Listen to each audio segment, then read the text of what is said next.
6 menos 10 en puntito de la tarde. Parece que estoy clavando yo hoy los en punto, la y cuarto, la menos 20, la menos 10. Bueno, pues llegada a esta hora vamos a hablar hoy martes, como cada martes, de nuestra sesión de consumo. Intentamos hacerle la vida lo más fácil posible y sobre todo que ustedes, desde casa, como consumidores, aprendan todo lo relacionado con los derechos que tienen, porque hay veces que nos dan gato por liebre. No decimos siempre que sea así, pero la picaresca y la realidad y las cifras y estadísticas dicen que muchas veces nos la meten doblar. Bueno, pues vamos a hablar precisamente hoy de las reparaciones de nuestros coches en los talleres. David Solí, buenas tardes. ¿Qué tal, Rafa? Buenas tardes. Una preocupación que tenemos todo el mundo cuando llevamos el coche al taller, verá la factura por dónde nos va a salir, qué le pasa a mi coche, porque a lo tonto, un coche entra en un taller y siempre unos cientos de euros, no sé por qué, en el menor de los casos se lleva.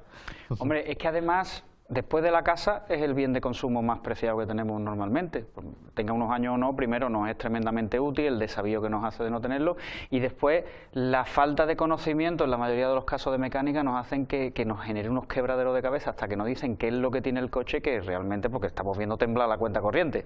Y entonces posiblemente es una cosa que da muchos quebraderos de cabeza y que si encima resulta que al final pues un mal procedimiento nos llega a que empeore la situación porque no podamos reclamar, pues entonces siempre es bueno conocer nuestros derechos. Pero fíjate, David, qué curioso el tema. Decimos siempre que el coche es la peor inversión que se puede hacer porque nos compramos, por ejemplo, un coche que pueda costar 20.000 euros, lo sacamos del concesionario y ya directamente no nos dan el mismo precio por lo que hemos pagado. Sin embargo, las reparaciones de los coches son casi bastante elevadas en comparación con esto que estamos hablando.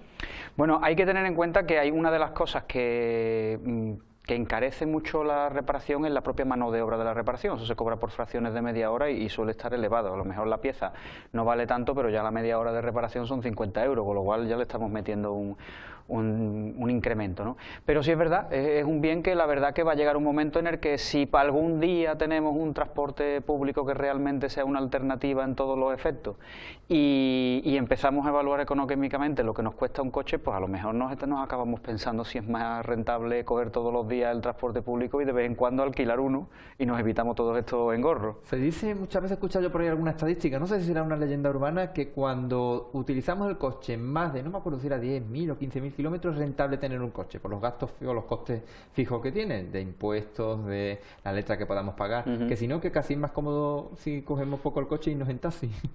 Realmente sí, lo único que pasa es que posiblemente el coche es un bien que tenemos asumido y que lo mismo que hay gente que no se plantea la alternativa de alquilar o comprar casa, sino que directamente se mete a comprarla, pues igual con un coche, lo que pasa es que además el coche es más accesible de comprar, pero es correcto que posiblemente en infracciones menores de 10.000 kilómetros al año no sea más rentable coger un taxi o alquilar un coche cuando sepamos que vamos a hacer un viaje y el resto hacerlo favorablemente en transporte público. No te tienes que calentar la cabeza donde meto el coche, los impuestos que tengo que pagar, claro, ni las reparaciones. Claro, es seguro, es sellito, es combustible, es reparación, en fin, no es cosa pequeña. Bueno, pues vamos a ver en imágenes precisamente un vídeo muy didáctico sobre las reparaciones de los coches en los talleres. En nuestra forma de desplazarnos cada día, utilizamos constantemente los vehículos motorizados como coches y motocicletas. ¿Pero qué ocurre cuando estos necesitan ser reparados? Cuando acudimos a un taller a poner a punto o reparar nuestros vehículos, hay que tener en cuenta varios aspectos. Uno de ellos se refiere a la placa distintivo que se encuentra en el exterior del taller. En ella se explica, a través de símbolos, las actividades que realizan, si se dedican a la mecánica, a la electricidad, a la carrocería o a la pintura. Con ella no tendremos problemas a la hora de saber si el taller podrá reparar nuestro vehículo. Sin embargo, antes de entregar un vehículo, hay que informarse del precio de la mano de obra, que debe llevar el IVA incluido, y el horario de prestación de servicios. Si dejas el vehículo en el taller, debes exigir que te entreguen un resguardo de depósito donde conste la descripción de la reparación, motivo o servicio solicitado.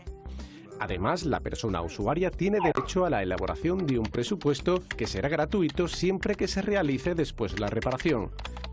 Este tendrá una validez mínima de 12 días hábiles y en él se detallarán todas las operaciones que se van a realizar, así como sus importes. No es obligatorio pedir presupuesto por parte de la persona usuaria, sin embargo es lo más recomendable, ya que de ese modo sabremos el importe total de la reparación. Si hubiera una modificación del presupuesto, bien por la aparición de averías o defectos ocultos, el taller deberá informar a la persona usuaria. La reparación únicamente se efectuará cuando éste haya dado su conformidad. Todas las reparaciones que se hacen en un taller tienen al menos una garantía de 3 meses o 2.000 kilómetros. El cómputo comienza a contar desde el día de entrega del vehículo. Siempre hay que conservar los documentos entregados por el taller, especialmente la factura, el presupuesto y el resguardo de depósito del vehículo. Estos documentos pueden servir para una posible reclamación en relación con la garantía o disconformidad con la reparación efectuada. Para cualquier duda, tenemos a nuestra disposición la plataforma multicanal Consumo Responde, las oficinas municipales de información al consumidor y las asociaciones de personas consumidoras de Andalucía. Bueno, pues de una manera muy fácil, cómoda y didáctica, el vídeo les ha explicado a nuestros telespectadores el tema de las reparaciones de taller. Pero vamos a ir desgranándolo poco a poco. Primero, que tenemos que tener en cuenta que el taller donde vayamos tenga la placa homologada correspondiente, que significa las actividades que realizan, bien sea chapa, pintura. Claro, estamos hablando de un sector en el que hay mucho intrusismo, es decir, hay mucho ilegal. Entonces, el ir entrando a mirar todo este tipo de requisitos nos viene bien para saber que nuestro taller es de confianza, ¿vale? Sobre todo pensando en un posible problema. Podemos tener un amigo manita que sea el mejor del mundo con la mecánica, pero pensando en tener un problema, un amigo manita no nos va a dar factura, con lo cual no vamos a poder reclamar.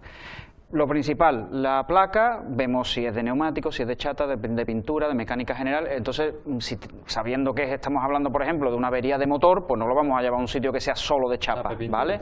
Entonces, ese es el primer paso. Una vez que estamos dentro, lo ideal es pedir un presupuesto, o sea, hablar con el taller, mira, me ha pasado esto, el coche tiene un ruido extraño, no sé qué, y pedir un presupuesto. Lo normal va a ser que inmediatamente no nos den el presupuesto, ¿vale? Entonces, lo que haremos será tener un resguardo de depósito, porque el taller se va a quedar el coche, y en el mismo resguardo de depósito va a venir cuánto tiempo van a tardar en darnos el presupuesto. ¿Por qué? Porque hay talleres que por dejarte el coche allí dentro guardadito unos días te van a cobrar, con lo cual es interesante saber si se va a cobrar o no, y el número de días de decir, bueno, pues hoy es lunes, pues el miércoles día tal se pasará usted a recoger su presupuesto y firmar la conformidad con el presupuesto. Opción 2, que directamente dejemos el coche y digamos, oye, que yo no quiero presupuesto, métele mano al coche con lo que tenga.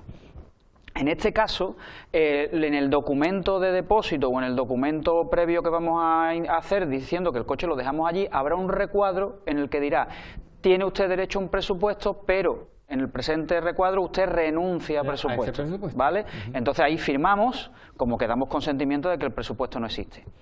¿Es mejor una cosa que otra? Bueno, depende de la urgencia, la confianza que tengamos con el taller o no. Pero sobre todo hay que tener una cosa en cuenta, si renunciamos a presupuesto nos van a decir, a lo mejor a través de una llamada o lo que sea, oye, a arreglar el coche vale 500 euros, y luego al final cuando nos den la factura, que es así, por favor, exigirla, no vamos a poder cotejar si lo que nos habían presupuestado corresponde con lo que nos van a cobrar, pero ya depende del momento. De la confianza y de la urgencia que tenga usted con su coche y, por supuesto, con su taller. Bueno, pues estamos hablando precisamente de uno de los grandes quebraderos de cabeza o de los gastos que tenemos cualquier persona que tiene un coche, porque cuando el coche es nuevo y tiene las garantías oficiales de la marca no hay problema. El problema es cuando ya se ha excedido esos años de garantía oficial y ya tenemos que nosotros mismos costear la reparación de nuestros coches. Hablábamos antes de que era un poco cara, digamos, en relación con lo que realmente puede costar el coche. ¿Esto aquí en España, en otros países o cómo? Los coches tienen todos la misma, ¿verdad? Incluso compramos muchos coches que no se fabrican aquí. No estamos hablando de una situación específica de nuestro país, las manos de obra están más o menos tipificadas, los precios es verdad que están liberalizados, pero bueno, es verdad que otra de las placas identificativas que debemos tener claros dentro del establecimiento es que venga la tipificación de precio, por cuánto se cobra por mano de obra y cuánto se cobra por tareas muy específicas. Por ejemplo, cambio de correo de distribución, 90 euros. Cambio, o sea, a lo mejor buscar una avería específica del coche no está tipificado en la placa, pero sí es verdad que al menos la mano de obra sí, con lo cual si tardan 2 horas podremos ajustar más o menos esas 2 horas más la pieza.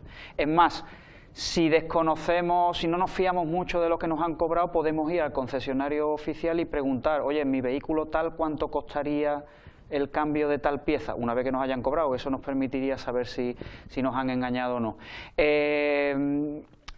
A ver, de esto es muy antiguo. Cuando se inventó el Ford Modelo T, que lo hizo Henry Ford, sacó en serie un montón de coches muy baratos porque realmente el rendimiento estaba en las reparaciones y en las piezas. Y esto es una cosa que desde que se inventó el coche, lo que pasa es que el coche es un producto que no solo se compra porque se hace falta, sino porque se nos mete por los ojos. Y además es un estatus social, es muchas cosas. Estamos viendo precisamente esas imágenes sintéticas a través de frases y de datos para que ustedes en casa les sea más fácil y más cómodo aprender lo que le estamos diciendo. Pero estamos hablando del concepto ese casi de obsolescencia programada, porque como yo digo muchas veces, se ha comprado un coche que tiene el coche 10 años y ya se ha estropeado esta pieza que parece que es casi de plástico, cuando tampoco ha sido un uso excesivo el coche, parece para que lo llevemos directamente. El concepto de obsolescencia programada en los coches es evidente. Es decir, yo siempre suelo decir, y esto es una opinión muy personal, si a mí la casa me ofrece 7 años de garantía, sé que al año 8 el coche va a empezar a dar la cara. Bueno, de hecho, a mí me han llegado a decir, a llamarme por oferta comercial, usted su coche tiene de garantía 5 años, pero le ofrecemos 2 más. No la cojo, porque sé que 7 años el coche no me va a dar problemas, me va a dar problemas al 8. Y lo dan, y es así que lo dan. No, yo no metería la mano en el fuego ninguno. Consejo que les damos a todos ustedes precisamente sobre las reparaciones de sus coches. Bueno, el tema de cuando se recoja el coche hay que firmar un recuerdo de depósito, lo hemos dicho, con todos los pormenores estos que vienen y a la expensas de optar por presupuesto o no. El tema de las piezas, uno pensará, ¿yo para qué quiero un alternador estropeado? Bueno, el objeto de esa historia es que uno pueda cotejar in situ en el taller que nos han puesto, por ejemplo, un alternador nuevo y que el antiguo, que era el que estaba estropeado, ¿vale? Que no se lo ha inventado el del taller y en realidad lo que tenía el coche era un fallo eléctrico y ha quitado un alternador. Nos la podemos llevar o si no, firmando un papel renunciamos a que nos entregue las piezas porque evidentemente si no la queremos estropeada pues que la recicle el taller que es el encargado de reciclarlo. Importantísimo, factura sellada y firmada, es el documento que nos sirve para poder reclamar. En la factura tiene que venir los datos completos del taller, el dato nuestro, las operaciones que se han realizado, incluida la mano de obra, precio desglosado de cada parte y impuestos, ¿vale? Hay veces que dice uno, bueno, es que de 100, si no pago el IVA me ahorro 21. Ya, pero si tenemos un problema, el ahorrarnos 21 ya nos obliga, ya nos dejamos con el asunto colgado y no hay viabilidad para reclamar. Es decir, es la palabra del taller contra la nuestra y no hay prueba de por medio. Y la factura es, digamos, como la garantía. Claro. ¿Otros consejos más? Bueno, una vez que tenemos ya la factura, cotejarla con el presupuesto. Si en el presupuesto nos dicen 500 IVA incluido, en la factura tiene que poner 500 IVA incluido y que el concepto de la reparación sea lo mismo. Es muy importante el concepto de la reparación porque imaginemos que, hablando de que tienen una garantía de 2.000 kilómetros o 3 meses, durante ese periodo vuelve a surgir un problema parecido. Tendrán que evaluarnos si el problema es de la misma avería o de otra, ¿vale? Sí. E incluso litigando por el tema tendría que venir un perito a determinar el asunto. Entonces es muy importante que nos pongan el concepto de la reparación.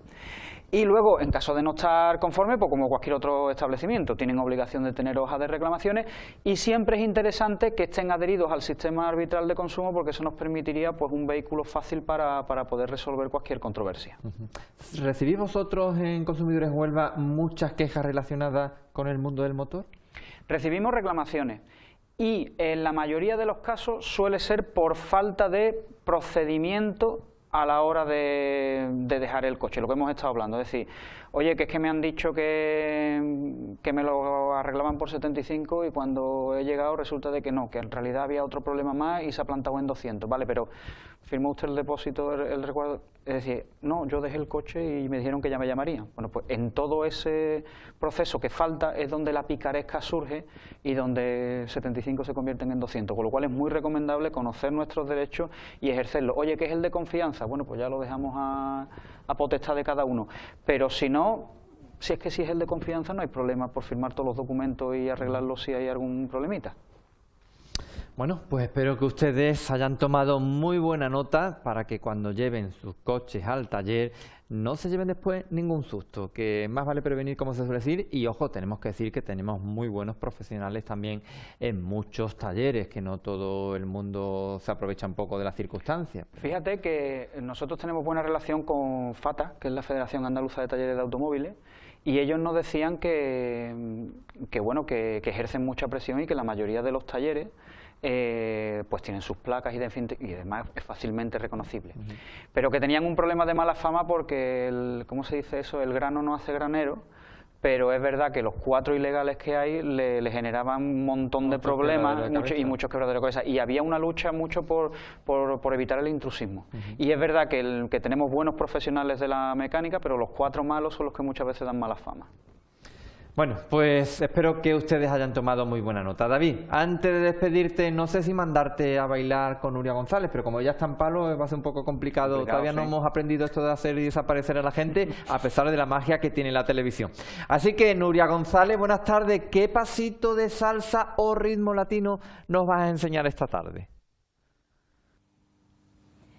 Buenas tardes, Rafa. Hoy un poquito de bachata, con un paso que lo llamamos engaño. ¿Por qué? Porque hacemos un pequeño engaño con los pies, ¿vale? Tanto con el derecho como con el izquierdo, para desplazarnos y modificar la base. Nuestra base de bachata sería I, 1, 2, 3, cadera, 5, 6, 7, cadera. Y iniciaríamos el engaño aquí. Yo haría abro, cierro y me desplazo, abro, cierro y me desplazo, ¿vale? Si lo hago contando sería así: 1, 2, 3, 4, 5, 6, 7, 8. 1, 2, 3, 4, 5, 6, 7, 8. Vamos a hacerlo con música. Yo lloro y lloro al saber que no estás. Con mis labios, mira mami, yo te quiero besar. Y trato por no sentirme así, pero es malo saber que ya no me quieres a mí. Mira cómo estoy sufriendo, me quemo por dentro, por sentir tu amor, sentir tu amor. Mami, no me hagas eso. Hasta aquí nuestro pasito de bachata de hoy. ¡Chao! Chao, pasito de bachata que se llama engaño. David, ¿tú lo habías escuchado alguna vez, amigo? No, además yo para el baile soy un patoso total. O sea que... Pues anda que yo vaya par. Bueno, David, gracias por haber estado un martes más con nosotros aquí en Mejor Si Seguro. Hasta la semana que viene. Hasta la semana que viene. Bueno, pues ahora a la vuelta de publicidad, son las 6 y 7 para 8 minutos de la tarde. Vamos a tener un gran cantante muy conocido en Huelva que canta los fandangos como nadie. Se llama Mario Garrido y nos va a interpretar Mi caballo rociero y El niño Miguel. A la vuelta a publicidad estará con nosotros aquí en este plato.